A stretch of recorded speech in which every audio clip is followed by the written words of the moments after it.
Hello and welcome to our English news edition broadcast to you from Canal, Algérie. First, to the headlines.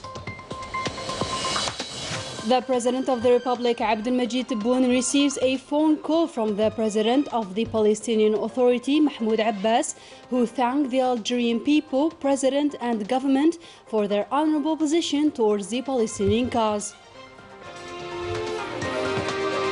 The Chief of Staff of the National People's Army, Lieutenant General Saeed Shingriha, carries out a work and inspection visit to the National Gendarmerie Command.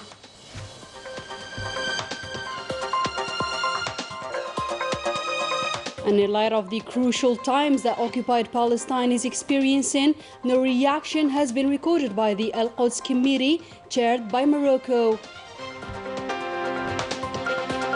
And finally, detachments of the National People's Army carried out from April the 13th to April the 19th, 2022, several operations that led to quality results, operations that reflect the high professionalism of our armed forces. Good evening, those were today's top stories. First, the President of the Republic, Abdelmajid Tebboune, received on Wednesday a phone call from his brother, the President of the Palestinian Authority, Mahmoud Abbas, who thanked the Algerian people, President and government for their constant, unwavering and honorable position towards the Palestinian cause. Mahmoud Abbas also informed the President of the Republic of the serious developments in occupied Palestine and the aggressions targeting the holy Islamic sites in the country, namely Al-Aqsa Mosque, as well as the contacts he had with the leaders of the member states of the Security Council. In another context, the Prime Minister, Ayman bin Abdurrahman, chaired a government meeting on Wednesday, during which he presented a draft executive decree declaring of public utility the project related to the completion of 2 tunnels in Sharaga municipality in the capital Algiers.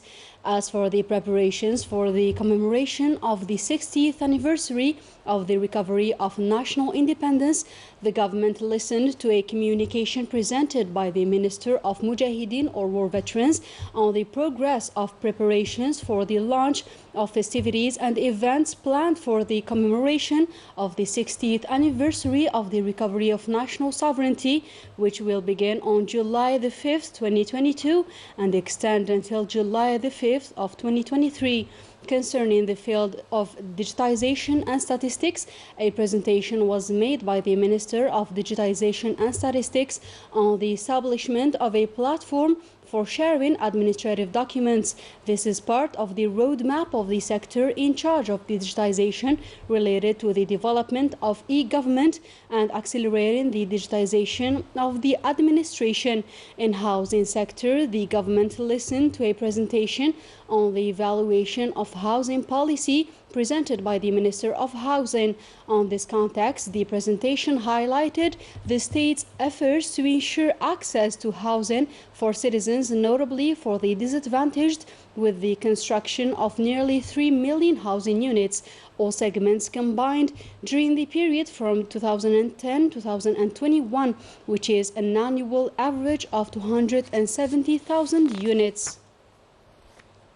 In another development, the Chief of Staff of the National People's Army, Lieutenant General Saeed Shingriha, carried out on Wednesday a work and inspection visit to the National Gendarmerie Command. More details with Melissa Kubash.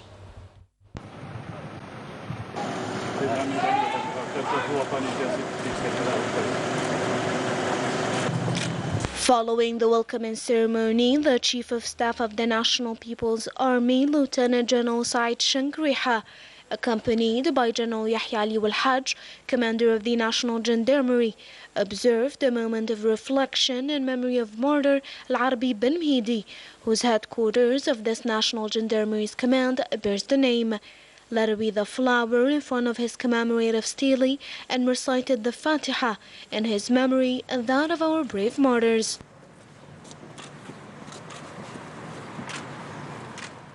The Lieutenant General then held an orientation meeting followed via video conference by all the units of this commandment.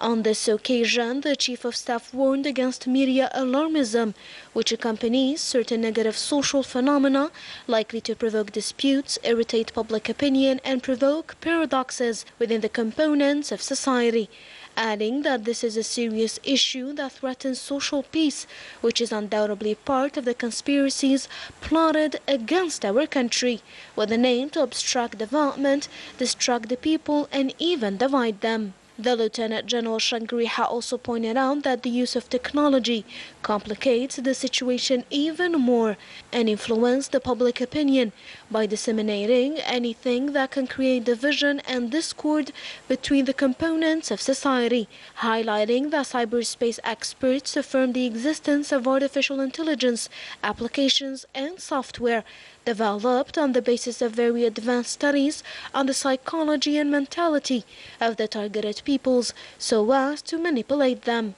Therefore, it is up to state officials, members of civil society, opinion leaders, elites, and imams to mobilize and raise awareness among young people on these phenomena.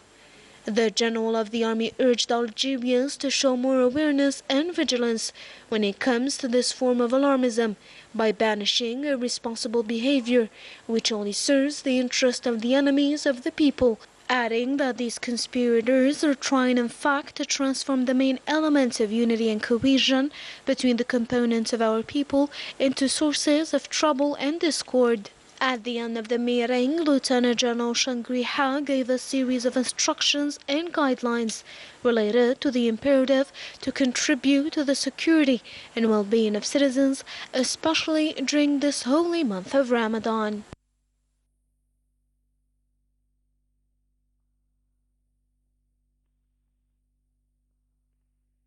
In other news, Algeria's permanent mission to the United Nations renews its call to the OIC's mission to the UN to hold a meeting of the Al-Quds Committee in order to discuss the situation of the Palestinian people, especially the recent shameful attacks that took place in Al-Aqsa Mosque, a situation which no longer tolerates praise speeches that are in fact detached from reality, stressed the mission.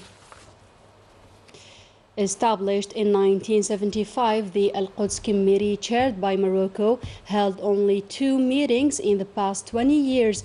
During these crucial times that occupied Palestine is experiencing, a great silence prevails on this committee, which proves that the Makhzen regime has turned its back on the Palestinian cause. The details with Melissa Kabash. The current situation prevailing in occupied Palestine, namely what occurred in the Great Mosque of Al-Aqsa, revealed not only the savagery of the Zionist colonization, which no longer needs to be demonstrated, but above all the cowardice and deceit of a monarchy headed by a man who has long proclaimed himself as the leader of the Muslim nation. The King of Morocco, who claims to be the Emir of believers, has betrayed and remained silent against the actions of his new Zionist allies.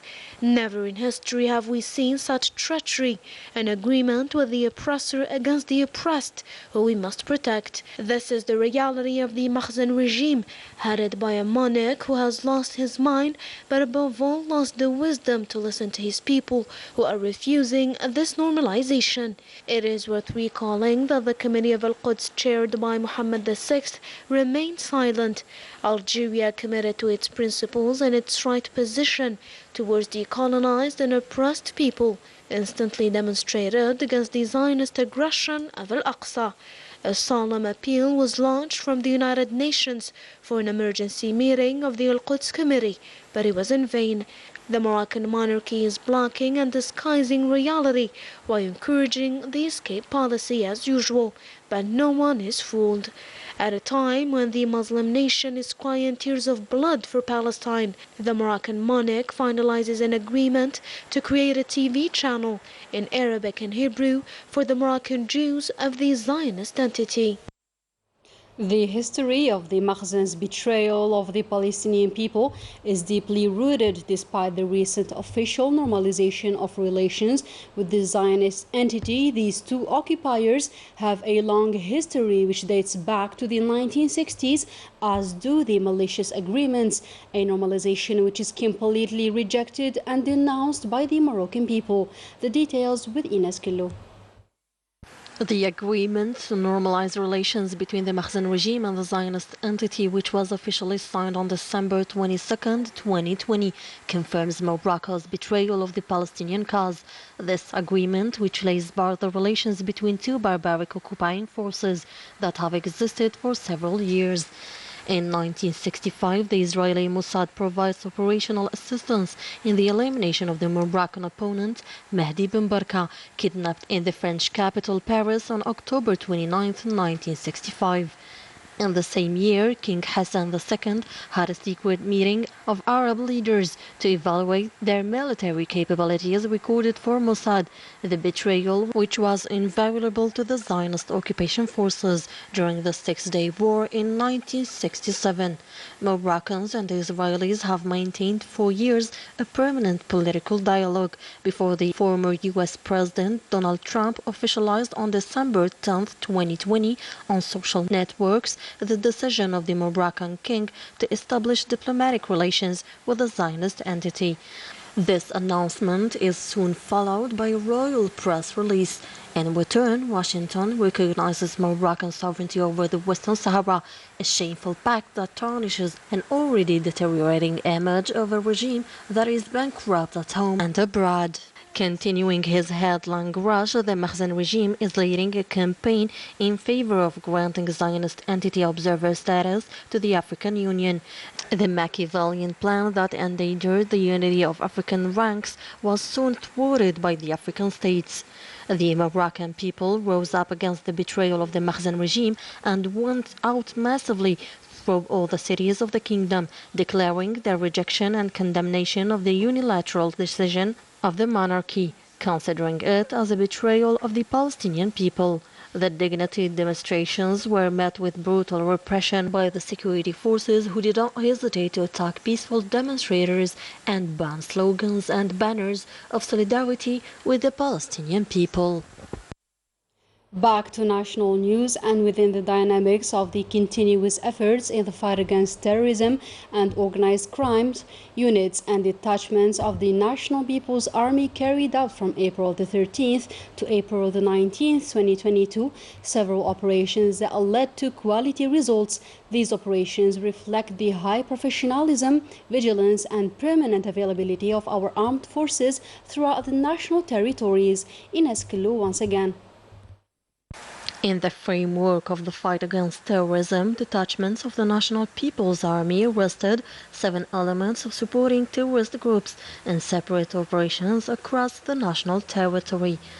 Within the dynamics of the fight against organized crime and in continuity of the intense efforts aimed at countering the scourge of drug trafficking in our country, combined detachments of the National People's Army arrested in coordination with the various security services at the level of the 2nd and 3rd military regions 6 drug traffickers and thwarted attempts to introduce huge quantities of drug across the borders with Morocco, amounting to 12 quintals and 76 kilograms of treated Kiev, while 19 other drug traffickers were arrested in possession of 7 kilograms of the same substance, as well as 18,421 psychotropic tablets during various operations carried out across the other military regions. In addition, detachments of the National People's Army intercepted in Tamrast, Burj Beji Mukhtar, Ingizem, Janet, and Tindouf provinces 58 individuals and seized 24 vehicles, 36 generators, 21 jackhammers, quantities of explosives, detonation tools, and other equipment used in illicit gold mining operations, 22 tons of mixed raw gold and stones, while 9 other individuals were apprehended in possession of 4 hunting rifles, 46 quintals of copper and aluminum, 67,900 270 packets of tobacco and 34 tons of foodstuffs intended for smuggling seized in Burj Baji Mukhtar, Ain Gizam, Wirgla, Ain Aminas, El Wad, Sétif and Batna provinces. Similarly, the border guards foiled attempts to smuggle 24,064 liters of fuel into Bissat, Taraf, Suqaras and Burj Baji Mukhtar provinces.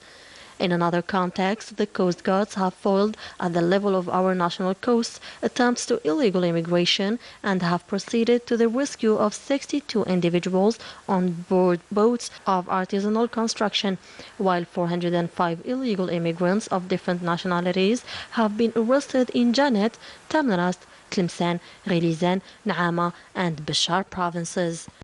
And with that, our today's news edition comes to a close. Thank you for your attention.